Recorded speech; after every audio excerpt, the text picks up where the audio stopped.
Americans are divided on just about everything, but I just learned today that there is something upon which we are almost completely united, and it is not good news for Donald Trump. There's a new YouGov poll that came out today on Americans' views on globalization. I know that sounds really boring, but it's not. Just listen. Now, globalization, to put it simply, has to do with the interdependence of the world's economies, and a huge part of it here has been our jobs going overseas, and lots of people have championed it because it made things a lot cheaper. But the poll shows that Americans are just completely united in despising it because it has killed American manufacturing, which they love. So even though globalization may have saved Americans money, they don't care. They want their factories back here. They want American manufacturing back. And their beliefs about this are strong. They are almost completely united in feeling like globalization or the process of offshoring has hurt the nation dramatically. Now, this brings us to two men who have talked a lot about this subject. Both Trump and Biden ran their presidential campaigns on a promise of bringing American jobs back. So did they? Let's take a look. We'll start with Trump, for whom the answer is a resounding no. Trump was, in this regard, as in so many, a failure. He made a lot of big promises, of course, but they were promises like Foxconn that never came to pass. In just the first 2 years of his term, we lost 1,800 factories in this country. That is just sad.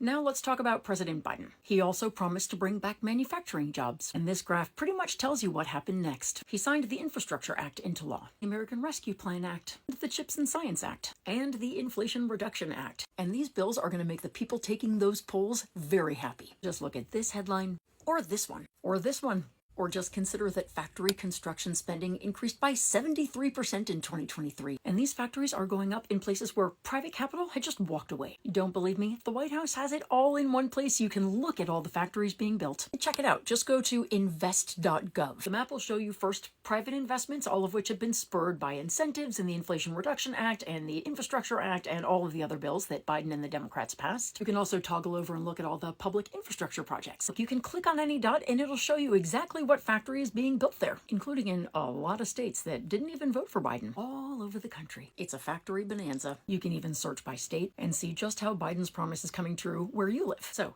Americans really care about globalization. They don't like it. They want those jobs to come back home. And one president in the last God knows how many decades has gotten it done. Wow, that's something worth celebrating. It's something worth amplifying. And hopefully it's something we can all agree is a damn amazing thing.